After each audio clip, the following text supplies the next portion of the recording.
YouTube, man? Back at it with another documentary. This time, I ain't over there. I'm over here in Sydney, nigga. I told y'all it was cracking out fucking Australia. Alright? This is inside Sydney's most terrifying gang war. No, this ain't no RFA. No, this ain't no 6-7 with Razy and them. No, this ain't none of that. This is this crime family shit. And I told y'all, when it say crime family, the shit hit different. I ain't lying. Shout out to Holland Crime Boulevard, bro. Bro, bringing the videos to us. We about to react to this shit right now. All right? Like, comment, and subscribe to the channel. Tap them links down below. You already know what we here to do, man. Let's get it. This is the story about one. Oh, we got if not CCTV the early. most vicious feuds Australia has ever witnessed. What the For years hell? on end, two crime families Did went this at nigga it, just slip on a going drill? blow for blow. After one had allegedly stolen drugs from the other, Right? vicious attacks took place in broad daylight, leaving many seriously injured or deceased. Whoa. The feud got so heated that even the mothers of those involved were not safe anymore. Oh, hell In the nah. meantime, the families were still smuggling large quantities of drugs throughout the streets of Sydney. Wow. And here's probably the most fascinating part about this story. While all this took place, the leaders of both families were sat together inside a maximum security prison. How did they manage to orchestrate all this? This is the story of the Hamzi family versus the Alameddin family. First, it's very important to know exactly what transpired before we get to where we are today. We will start off with the Hamzi family, also known as the Brother for Life gang. The leader of the Hamzi family was a man named Bassam Hamzi. He is the son of Lebanese immigrants Khalid and Lola Hamzi, who moved their family to Australia during the Lebanese Civil War in the 1970s. They had done so in the hopes of giving their family a better future. But once in Australia, especially Bassam got himself in serious trouble. In 1998, Bassam, who was 19 years old at the time, fatally shot 18-year-old Chris Toumaziz after they had gotten into an argument in a Sydney nightclub. Damn. It led to Bassam getting sentenced to 21 years in prison, and that was the end of this story. Well, at least that's what you would expect when someone gets 21 years in prison at such a young age. But Bassam's story absolutely did not stop there. In fact, it was just the beginning. Because from his jail cell in the Goulburn Supermax prison, Bassam went on to form the gang called Brothers for Life in 2007 after converting to radical Islam. Inside the Supermax prison, Bassam garnered followers who had converted as well. At one point, he had gotten so many followers in the prison that correctional officers agreed it was becoming too dangerous and decided to move Bassam to Lithgow prison. Wow. Once in Lithgow prison, all he needed to run his operation outside the prison walls was the phone someone had smuggled into jail for him. None of the correctional officers had a clue what he was up to from his prison cell. But in 2008, Bassam's phone was found. Investigation into the phone gave some rather unexpected insights. Right. It showed that Bassam had made over 19,000 calls, an average 460 phone calls a day from May the 1st to June 11th. Yo, how the fuck are you calling niggas 460 times a day from your prison cell? You know how long you gotta be on the phone for that? And you got guards coming in and out. You got niggas coming in your cell. Cell's open. You gotta eat. You gotta go to the yard and shit. How the fuck did they... 460 calls a day is crazy. 2008. That's crazy, bro. Even further investigation showed that during those calls, he sent instructions to his lieutenants outside of prison to smuggle massive amounts of drugs worth up to $250,000 per week, conduct kidnappings, and carry out drive-by shootings. One of those lieutenants on the outside was his cousin, Mohammed Hamzi, the appointed president of the Bankstone chapter, and by some seen as the co-founder of the Brothers for Life gang. Even though Mohammed carried out the title president, he did not do anything without requesting Bassam's approval first. Bassam may found himself behind bars, but he was still the man in charge. Yep. However, over time, the Brothers for Life gang grew, shirts and shit? Bassam started losing his power. To join the gang, one would have to buy a t-shirt that cost $70, so practically anyone could join. The men who joined the gang weren't necessarily familiar with Bassam, so they had little to no loyalty, nor any incentive to listen to him and do as he said. Right. Combine that with the fact that the gang started making more and more money to do whatever they wished, Bassam lost his grip. The emergence of a new chapter in Blacktown caused an even greater loss of power. This chapter was led by Blacktown president Basim Hijazi and his right-hand man Yeye Amoud. Whereas the Bankstone chapter were mainly men of Lebanese descent, the Blacktown chapter featured men of mainly Afghan descent. Okay. Despite belonging to the same gang, internal disputes between the two chapters were starting to occur. And in October 2012... So this beef started, of course, as usual, niggas be together, niggas start making a little bread, you know what I'm saying? I don't know why the fucking captions is on, I'm sorry. Niggas start making a little bread, you know what I'm saying? Niggas start losing grip. And then niggas start shifting, and then that split happens. Niggas on the fence, and you gotta choose sides. That's how it always be. Led to the first of many Every attacks time. against each other. Blacktown president BUSSIN and his right-hand man Yahya Ahmoud were lured to a location where they were sprayed with bullets while sat in their car. Yahya lost his life then and there. Bankstone chapter president Mohammed Hamzi was directly involved in this shooting. Right after the incident, BUSSIN decided to flee the country and left to Lebanon.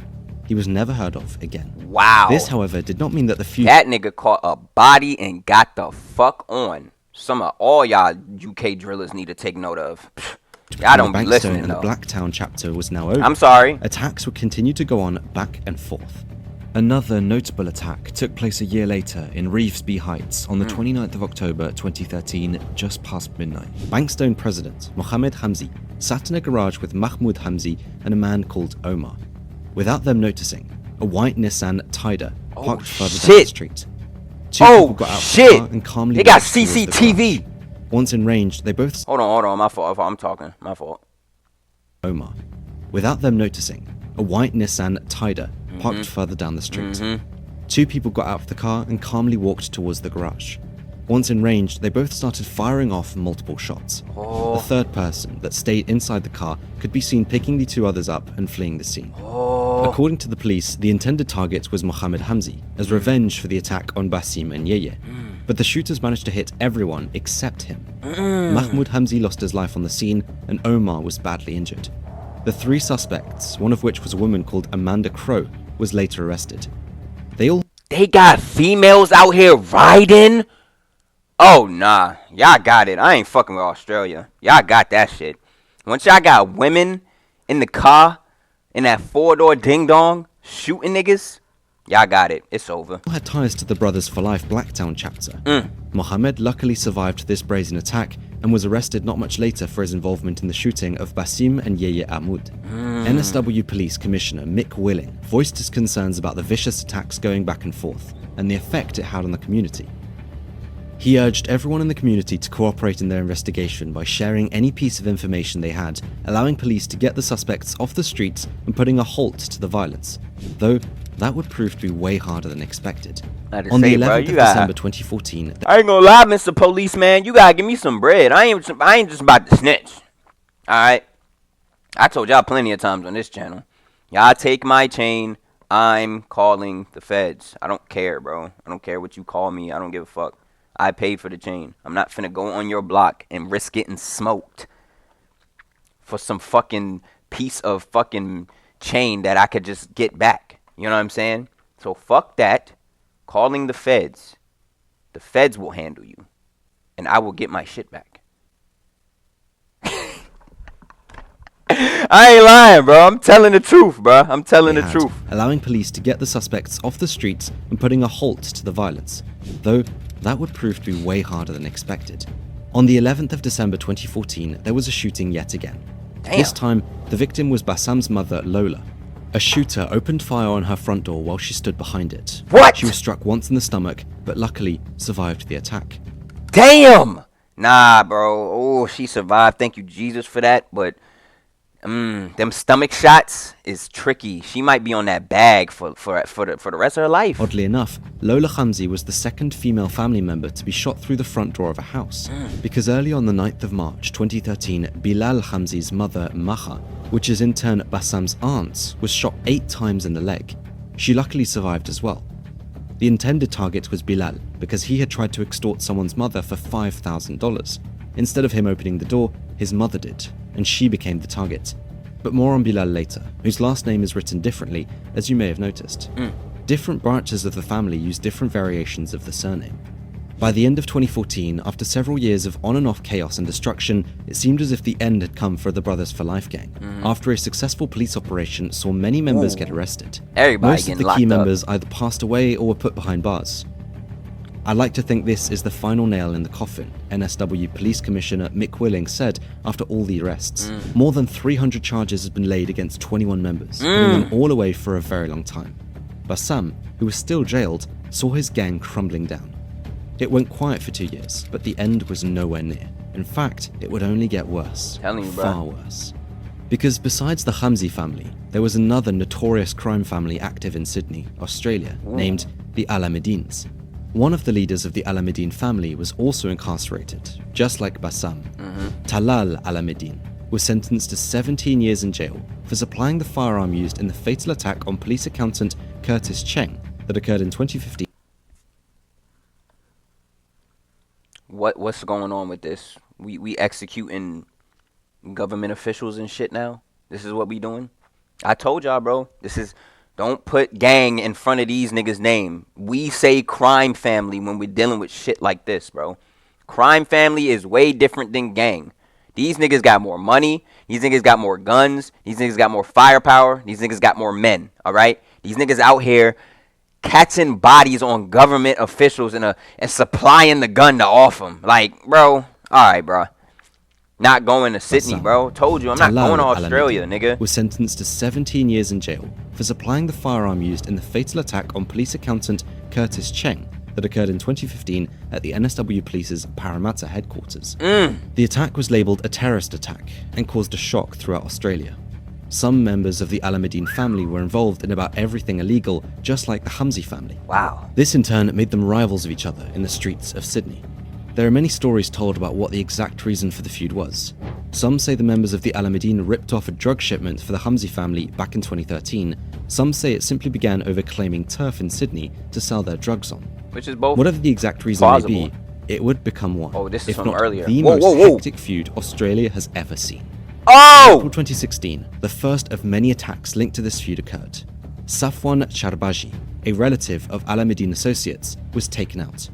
Just 20 days later, Wali Ahmad was taken out. Wali in turn was an associate of the Hamzi family. Boy, these niggas is pulling up on y'all while y'all eating dinner with y'all loved ones, nigga.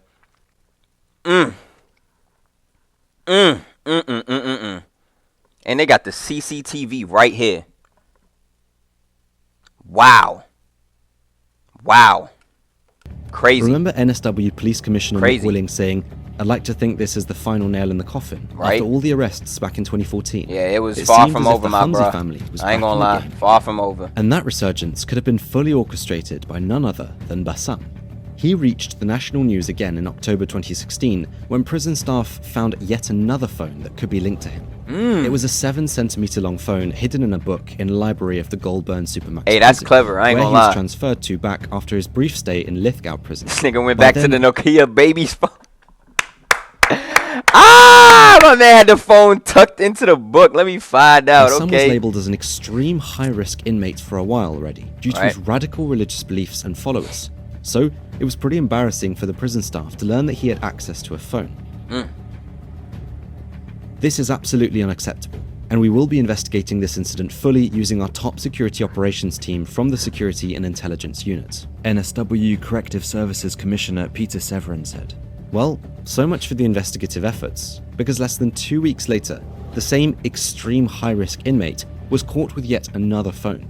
It was during an unannounced raid in his cell that Bassam tried to flush the phone through the toilet, but prison staff had cut off the water to his cell already in anticipation of this. Bassam was caught off guard and got busted. Investigation into the phone once again showed that he was still the leader of the Brothers for Life gang. Damn, he's still Alameddin getting it leader in. Talal and Bassam were both incarcerated in the Goulburn Supermax prison. With tensions between the two families rising in the cities of Sydney, it was no surprise that tensions between those two also rose inside the prison.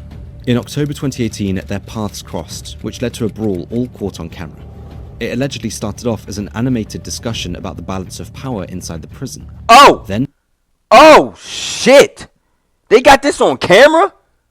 in October 2018, their paths crossed, which led to a brawl all caught on camera. Oh! It allegedly started off as an animated discussion about the balance of power inside the prison.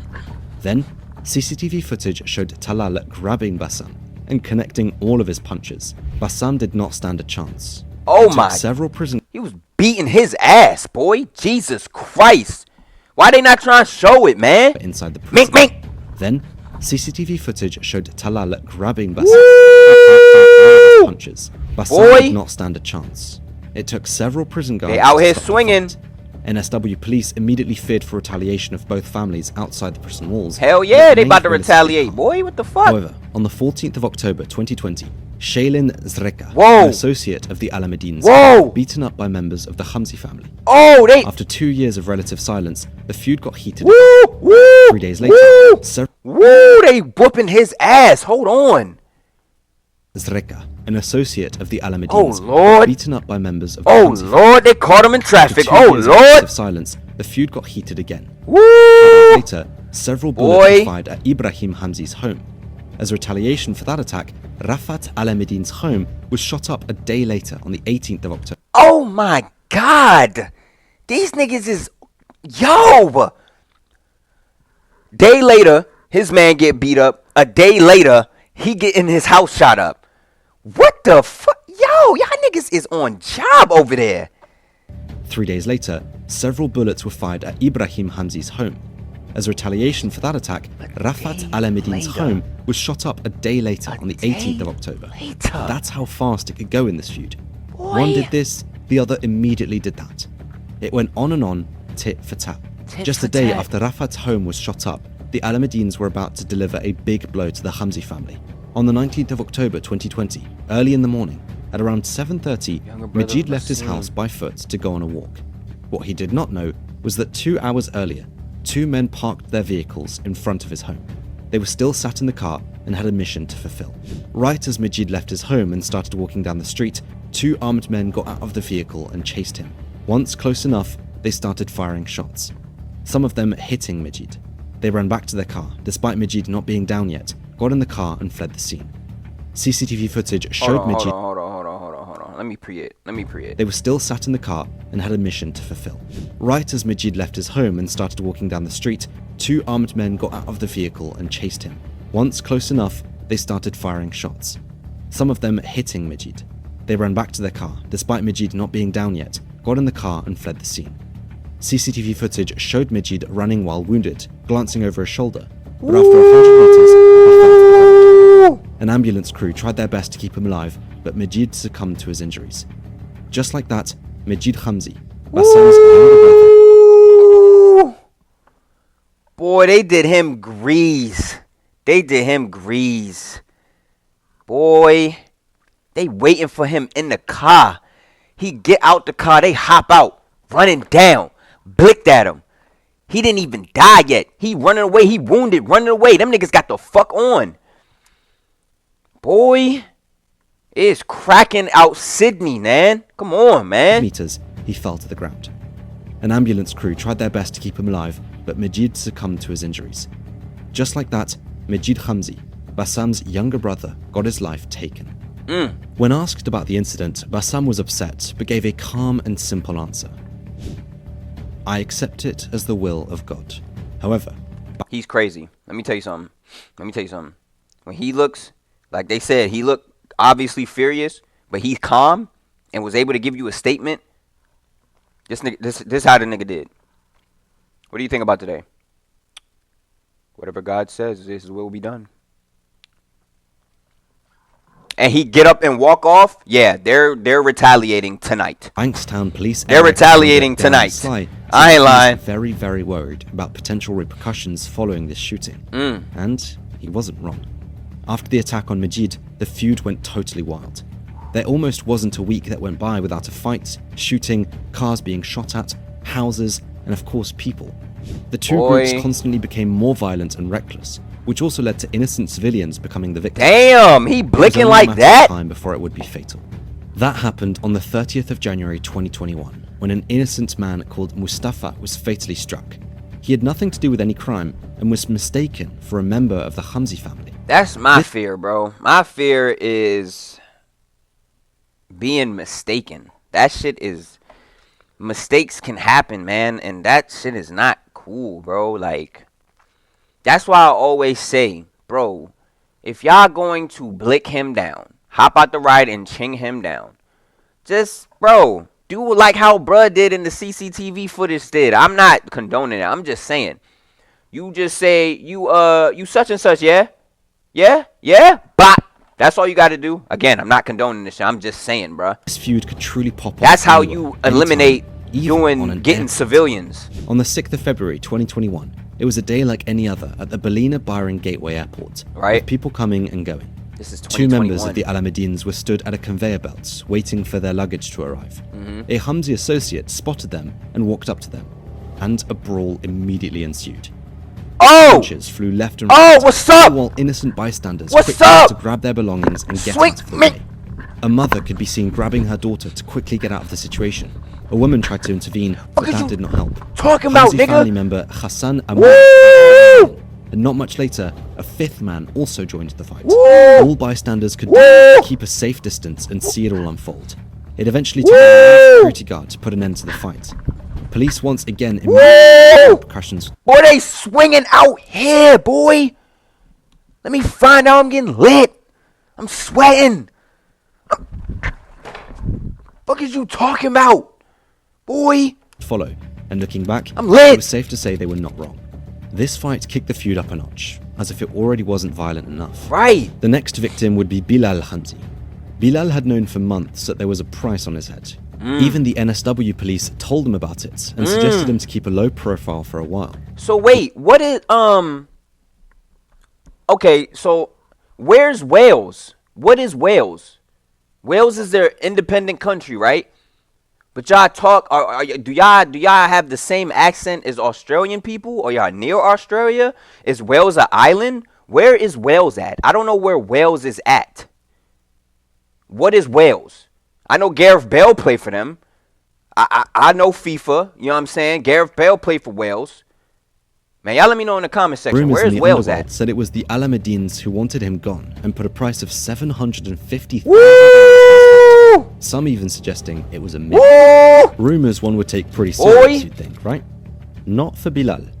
Instead of fleeing the country or lying low in an entirely different part of Australia, Right. Bilal moved into an apartment right in the middle of Sydney's central business district. Nigga! An area full of densely concentrated skyscrapers, businesses, people, plenty of cameras, Now, and why a would lot you- of police. I get it. All those things gave Bilal a sense. I get it though. I get why he would do that. But I don't know. I wouldn't even be nowhere near the country. I ain't gonna lie. security I'll and be safety. somewhere in He Dubai. showed his enemies that he wasn't weak nor scared by fleeing the country. Nigga, With that don't make so you many people, scared. cameras. That shit don't make. Let me tell you something.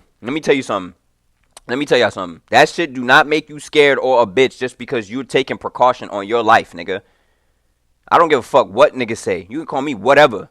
Oh, he's scared because yeah, nigga. I got the fuck. The hell? Yeah. Please, there was no chance What? someone would attempt to hit on his life, right? Well, he was wrong. Very wrong. On the 17th of June 2021, Bilal walked down the street after leaving a restaurant. They got all He the casually passed the CCTV. backside of an Audi that was standing still, not having a clue what was about to happen. Right as Bilal passed the car, someone sitting in the passenger side called him, and as soon as he turned around, the person fired off 4 Looked at bullets. him. Damn. Bilal was seen flailing on the ground. The Audi then made a U-turn, came back, and fired off several shots once again. Woo! Boy, these niggas found they op in traffic. Called him, he turned around, he blicked at him 4 times, they drove down the street. These niggas bucked a U-turn, came back and blicked his ass down some more. I told y'all I'm not going to Australia, man. Y'all niggas got it. This time, Bilal wasn't moving anymore. Oh, It was my another God. prime example that these guys truly did not care about anything anymore. Everything was justified. Because just like that, on a Thursday night, in one of Sydney's most crowded areas, Bilal was taken out. He was Crowded witnesses. It's nighttime, but still downtown. These niggas is doing drills in they city downtown. You not even safe downtown. wasn't as safe as he thought he would be. The God. Hamzi family were dealt yet another blow a few months later. This time, This it was that on the 20th of CCTV October I keep 2021. Salim Hemza and his father Tawfik left their house to get in their truck, unaware of two people waiting for them a few meters down the street. All of a sudden, an armed man got out of the vehicle and ran towards the truck of Salim and his father. The man ran so fast that while firing his first shots into the car, he slipped. He quickly got up and did what he quickly came got up, fell From down, close and range, kept he fired off several shots, blicking. striking Salim and Tawfik. Salim allegedly played a role in the Hamzi gang as he was under investigation for the shooting of an Alameddin associate, Shadi Kanj, 2 months earlier. Father Tawfik, on the other hand, was an innocent man that had nothing to do with the feud and tried to get his son back on the right track. Yeah, but it's like caught at the wrong place, wrong time. I guarantee you, if he was by himself and his, well, I don't even know, because they shooting mothers, so I can't even say that. So they Once don't give a again, fuck. A prime example of the ruthlessness of this feud. The Alameddin family allegedly was not done yet and kept ordering more and more attacks in an attempt to take out the entire Hamzi family for good. Damn. They attacked several Hamzi associates while the Hamzis managed to attack some of theirs. But Hey, Alameddin, I'm not fucking with them. These niggas trying to off the whole family tree. God damn. the Alameddins were definitely getting the overhand in the feud. Woo. Some say that the following attack was the final one that gave them the victory, despite how harsh that may sound. This time, it was another brother of BUSSIN called Ghassan Amoun. Remember? The same man involved in the airport brawl about 11 months ago. On the 6th of January 2022, a grey Mini Cooper was driving through South Wentworth. They eventually drove up to Ghassan, who was sat in his BMW. Two men got out of the Mini Cooper, fired off several shots into Ghassan, and fled the scene. Ghassan was treated by paramedics on the scene, but eventually succumbed to his injuries. The grey Mini Cooper was later set fire in a nearby street and eventually burned out for the most part. This video's over. This video is over. Okay? Everybody go pray. Just go pray. Sydney. Y'all got it, bro. I ain't stepping over there. Y'all got it. I'm not stepping over there. Unless I got the police, Garda, Interpol, Europol all with me, riding with me everywhere I go. That's the only way I'm gonna go over there. Y'all can't get me at no over there, no meet and greets. I ain't doing that shit. Fuck no. Be sure to like, comment, and subscribe to the channel. These niggas is crazy. Okay? Crazy. Shout out to y'all. Until next time.